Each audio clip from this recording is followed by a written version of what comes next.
In today's episode of The Real Film Geeks, we talk about the new images of Cable in Fox's Deadpool 2, as well as Disney's casting for the new live-action films Aladdin and The Lion King. And finally, the rumors that Wonder Woman may be in the next Flash film, Flashpoint. You're listening to The Real Film Geeks.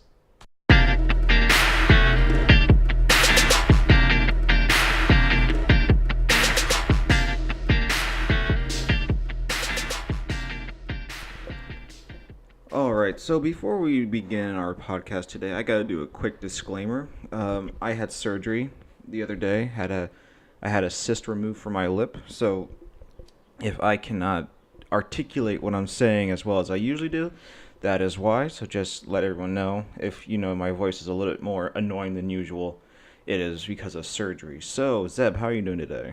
Doing just fine. Alright, so we are gonna start off with and a quick announcement of that we saw the first image of Cable today, and of Josh Brolin, of course, is playing Cable in the upcoming Deadpool 2 movie, as he teased in the last one. If he stayed until the very end of Deadpool 1, he was like, "Hey, guess what? Cable's gonna be in Deadpool 2," and walked away. Right.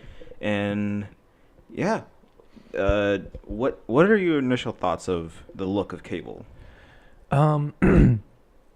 Well, it's a little bit smaller than Cable usually is, but Yeah. that's probably because it's more realistically human, than Cable in the comics is. Cable's just like this big beefy dude, huge arms, huge chest, everything. Like it's inhumanly large. Your typical You know. superhero look, the just non-human look muscles, yeah. Right.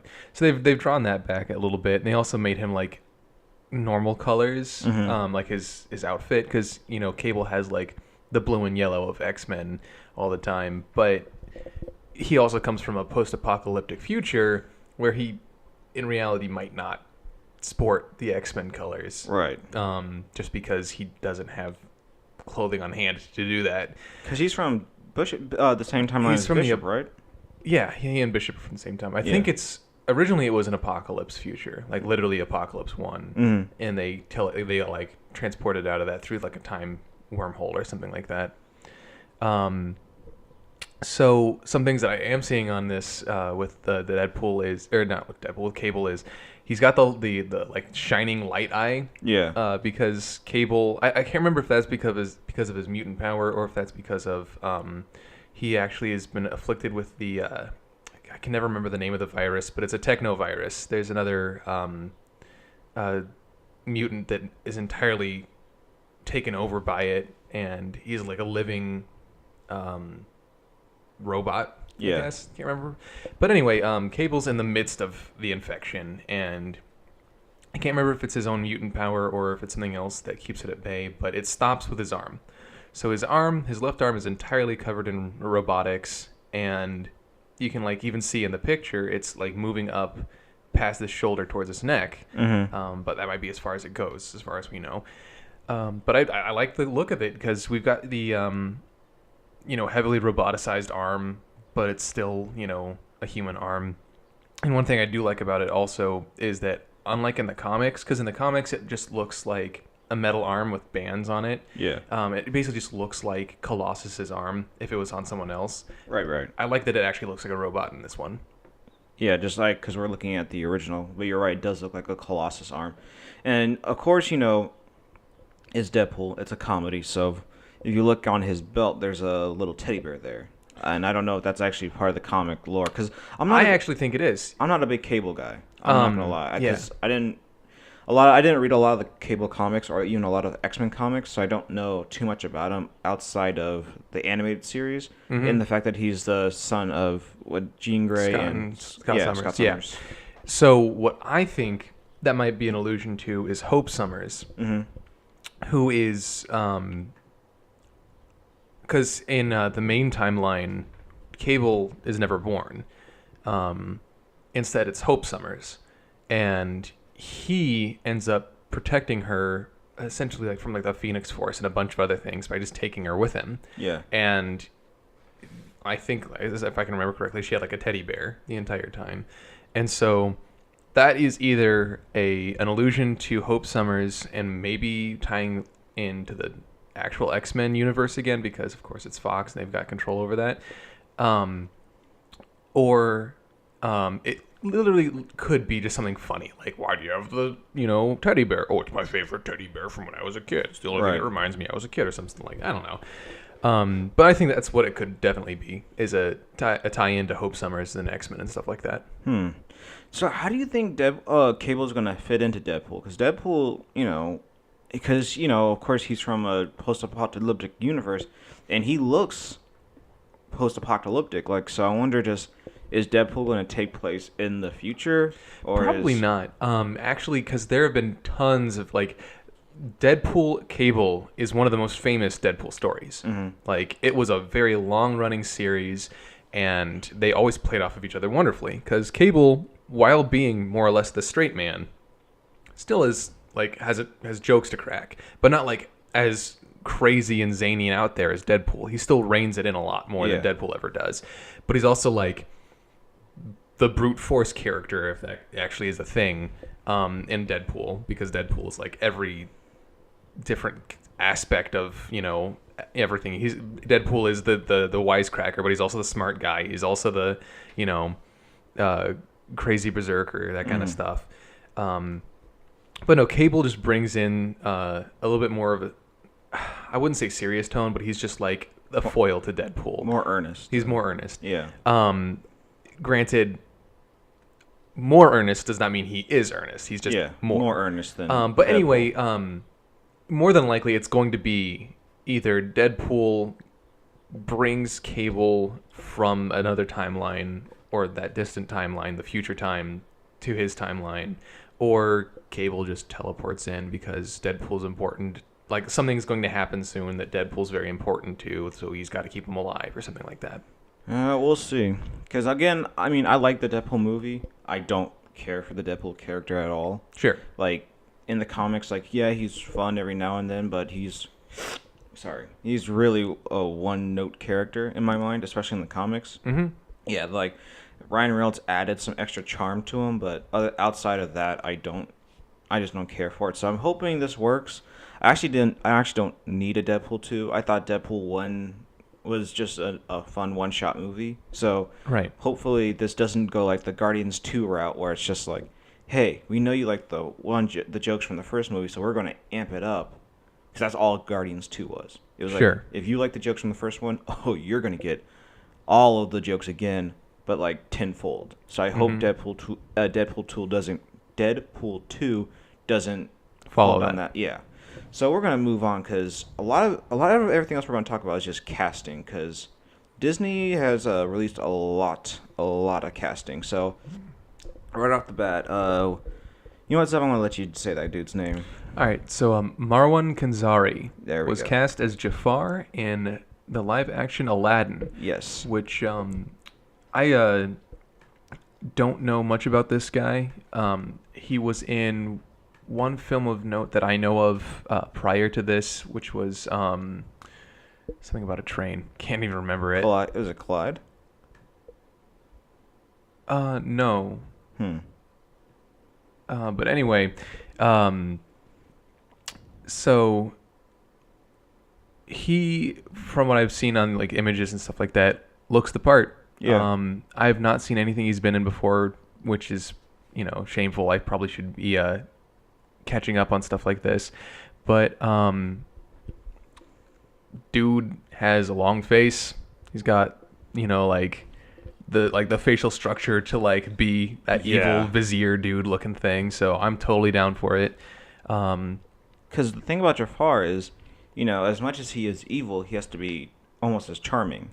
Right. So, and he's a good-looking dude. So I kind of hope that he brings that charm. But the more I look at the original Jafar costume, oh man, I'm kind of curious on how they're going to quote unquote update it to look more realistic.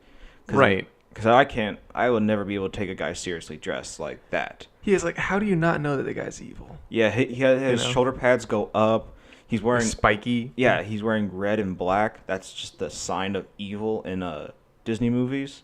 and he has one of the best beards in cartoons, in my opinion. Just how it just swiggles all the way down. He has the line-up mustache, which who knew that they had perfect razors back in those days, right? But I'm pretty happy with the cast of Aladdin so far. Outside of being Will Smith being the most well-known person playing, he's playing the genie, which is kind of funny that everyone was so like focused on who's going to play the genie that I never even thought about Jafar at all, like who would play him at all. Because I'm like, oh man, who's going to play genie? Who's going to take over Robin Williams' shoes? So this dude, don't know much about him. I think that's probably a good thing too, because I had no idea. I don't know nothing about the guy who's playing Aladdin. I don't know much. Sorry. The girl who's playing Jasmine, Naomi Scott, the only thing I know her from is the Power Rangers movie because she played Kimberly. So far it's a pretty unknown cast outside of Will Smith, and I think this is the best move. Like, you don't want to watch a movie, especially something like Aladdin, and see like, oh, I just see the actor. I just see that guy. And now this is brand new faces, and so hopefully it won't be too criticized because of the whole Robin Williams genies thing, because that's what everyone does. They try to mimic the genie. They try to mimic his genie at least instead of making his own. So we'll see. And let's see what else is going on in the world of Disney casting. Chiwetel Ejiofor. If you guys don't know who that is, he was 12 years. He was in 12 Years a Slave. He was the villain in Serenity, and he was also Baron Mordo. Is it Mordo, right? Yeah. In Doctor Strange, he is in talks to play Scar in the live-action Lion King. God, I would kill for that.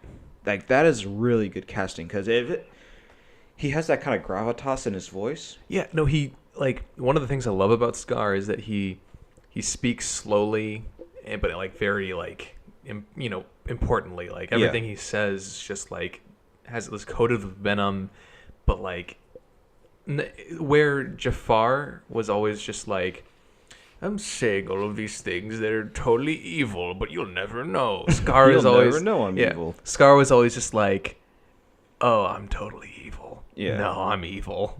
Look out. But like he always just like said it with such like, I don't know, panache or gravitas. Yeah.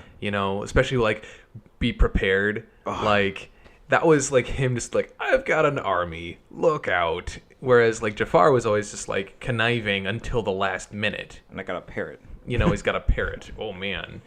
And so, which, let's be honest, they're just going to bring Guilford Gottfried back. I know, right? Why bother? Why even? Yeah. Why bother? Why fix it when it's not broken? Exactly. But I think the interesting thing is because in The Lion King they brought back James Earl Jones to play Mufasa. So because of that, I'm sure a lot of people thought like, oh, they're just going to bring back Jeremy Irons. Bring back everybody, yeah. Which I'd be okay with. I'd really be okay with it, but I also would really love to see Chiwetel do this. Because like if you hear him, like especially when he talks in Doctor Strange, like you said, he has that importance. Like when he speaks, something he says is important. So I think he's going to bring a lot to that character. Right. And he also he doesn't raise his voice for no reason. Yeah. Like I want to see a Scar that's just always soft spoken but menacing. Yeah. Until someone mentions Mufasa. Right. And then you see his anger. Mm-hmm. Which I was probably one of the best. I love that scene in the original cartoon where he's completely calm until the hyenas are just like, ooh, Mufasa, ooh. They start saying his name over and over again. He just loses it, and I can't wait to hear him sing "Be Prepared." That's going to be a really awesome scene. Oh, and apparently we didn't mention this when we talked about D23. They showed the Circle of Life scene at D23. Oh, did they? Yeah, I had no idea, and apparently it was jaw dropping. People were just oh my god! I can't believe they did this. I mean, right? Look, if you watch Jungle Book, of course you would know that Disney has the capability of making animals look real, but you have that. You had Mowgli in it, so you had the human. Mm-hmm. Now, no humans. Which, please, no humans. Don't try to be oh well, we're in Africa, so there are Africans in the back. No, this isn't our Africa. This is just animal Africa. Right. No humans. There are no humans on this earth at all. Yeah. So the last bit of casting we're gonna talk about, we got Alfre Woodard. If you don't know who she is, she played one of the villains in Luke Cage, and of course a bunch of other things. But she's gonna be voicing, what is it, Sarabi? Yeah. Sarabi. Well, hey, I finally said someone's name right. Sarabi, who is Simba's mom in the live action Lion King. Now, she didn't have a lot to do in the original, but if you have Alfre Woodard, who is not just just some throwaway actress, I feel like she's going to have a lot more to do in this movie. Right. I totally expect a subplot that is going to be a little bit more fleshed out than it was in the cartoon, where she's trying to get the lionesses to like rise up against Scar. Oh, I can't wait to see that scene too, because that was really cool in the cartoon. But you might, I think they said they're trying to get. I heard a rumor that they're trying to get Beyonce to play Nala, which I don't want, because I want someone to go well off of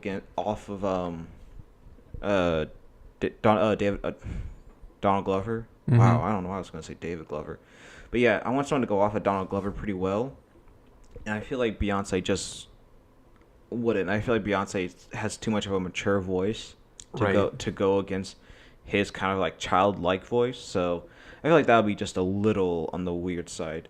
But yeah, not a whole lot to say on that, other than she's a great actress, and I know she's bringing just a lot of, this cast is just so talented, especially if they do get Chiwetel Ejiofor to come back, and I hope they get what's her name, Whoopi Goldberg to come back as a hyena, right? Like. That'd be pretty funny. Once again, why not? Like it's just like Iago.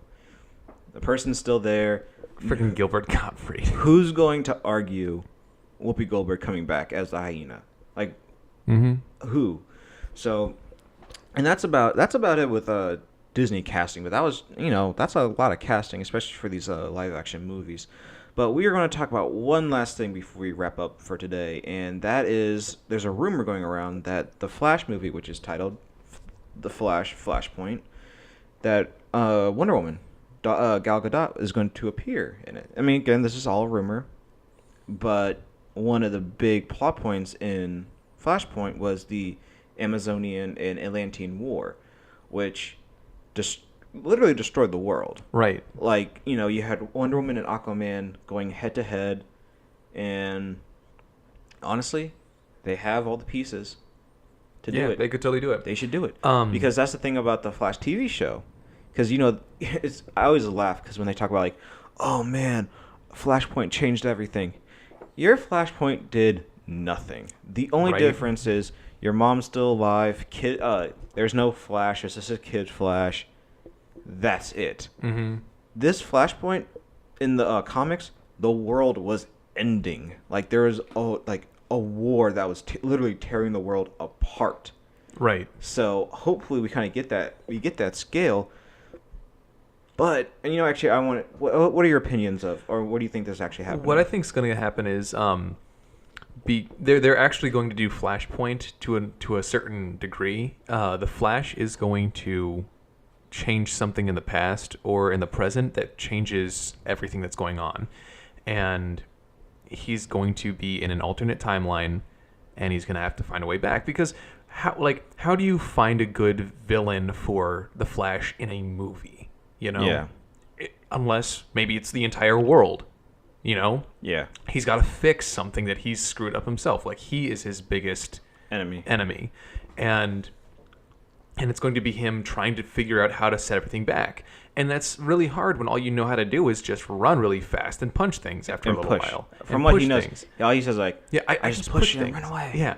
So it would be awesome if he changes something on accident and bam, they're in Flashpoint world and things are falling apart and he's got to find a way to do it. And he goes finds the superheroes that he knows because of the Justice League. So he's like, oh, find Wonder Woman. Oh crap, she's trying to fight the Atlanteans. Yeah. Where's Batman? Oh, maybe not. Maybe in this Flashpoint world there is no Batman. Well, there should be a Batman. It's Thomas Wayne. Well, I mean, yeah, but Yeah. I don't know if the Flashpoint movie is going to be the exact same Flashpoint. It might just be another Flashpoint world kind of thing. But if they do go that route, they have Jeffrey Dean Morgan, who could play Thomas Wayne's Batman, which, like, please, like, Jeffrey Dean Morgan is like the best part of Walking Dead now. Mhm. And you also have what's her name? Lauren Cohen, who plays Maggie. She played Martha Wayne in the beginning of Batman v Superman. So dude, we could get Jeffrey Dean Morgan as Batman and Lauren Cohen as Martha Joker. Which, Yeah. okay, if you guys don't know, in the Flashpoint universe, Thomas Wayne and Martha Wayne don't die in the alley. It's Bruce. Right. And because of that, it sets both of them off. And Martha becomes the Joker, and Thomas becomes Batman. And it's probably one of the saddest, sickest, and most emotional Batman stories I've ever read. Right. Because it's now where you have a Batman who just deals with Joker, you have a Batman who's trying to save the Joker. And this is like, she one of the passages, like, she was trying to smile after the death of Bruce, and she just got a knife and literally carved, not just like in the what's it called, Dark Knight, where he just, like, he cut up. She literally cut out pieces of her cheek to make it that she's smiling. It's messed up, but it's so poetically beautiful that I really hope they kind of go down that route. But that's a lot to do, especially in the first Flash movie. Right. So I'm worried. I kind of wish they just did guerrilla warfare, like, with all, like, get the same CGI for Planet of the Apes and just get a good Grodd movie. Mm-hmm. Because they kind of touched on that in the Flash TV show, but it's not what I really wanted to see.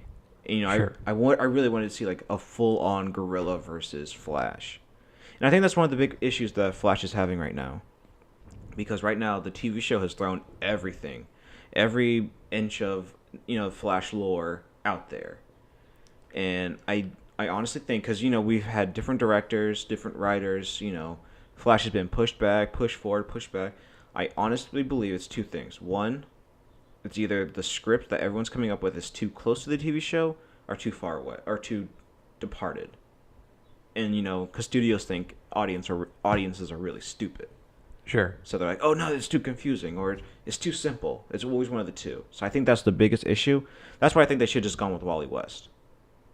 Because, that's my Flash. Right. Because I didn't read the comics because, Barry Allen died in the 80s. Mm-hmm. And he didn't come back until... Final Crisis. No, it was Flash Reborn. Jeff Johns did Flash Reborn. That was the first time Barry Allen came back. It was Reborn. Because he died in Final Crisis. That's in right. The 80s. Yeah.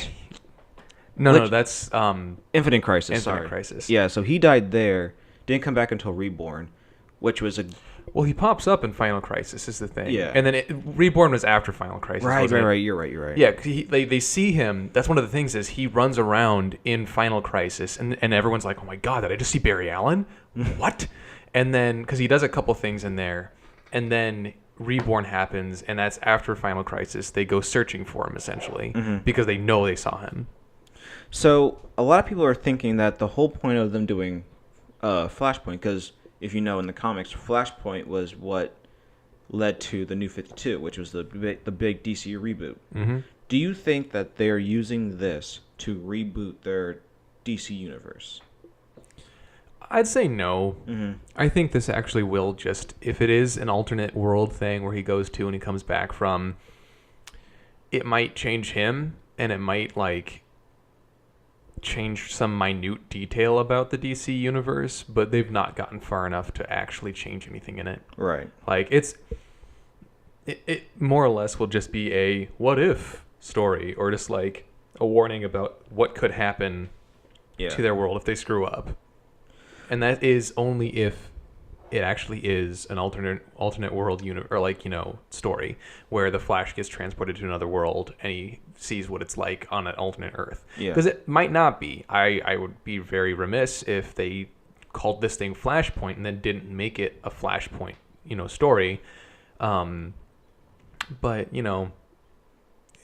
I also think that the DC cinematic universe, or whatever the heck they're calling it, is not well established enough to restart it. Right.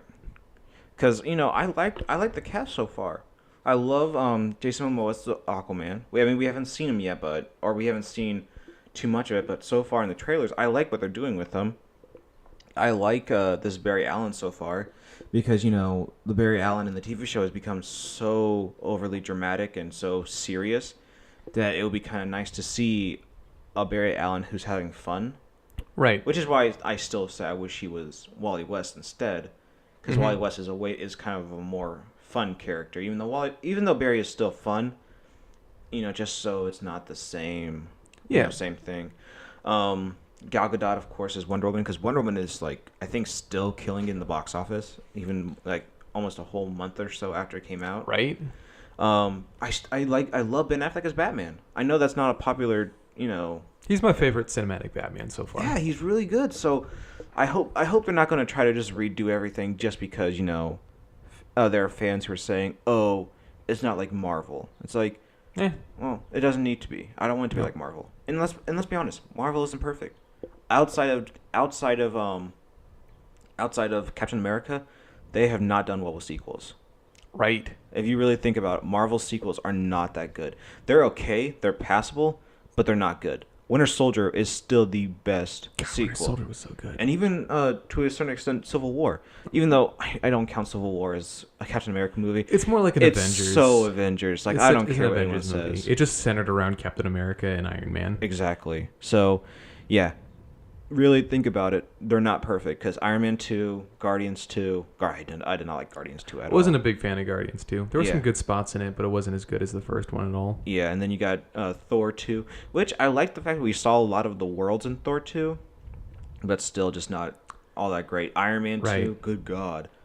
The one thing I will say is the new Thor looks really good. I'm so excited for that one. I think they finally found a good spot for Thor in Ragnarok. I cannot wait to see it. It looks like it's going to be fantastic.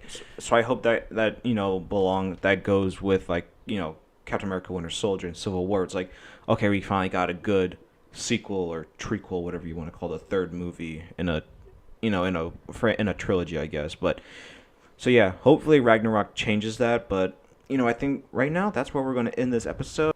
So I'm Addison Lee, and I'm Zebedee. Remember, shoot film, not people.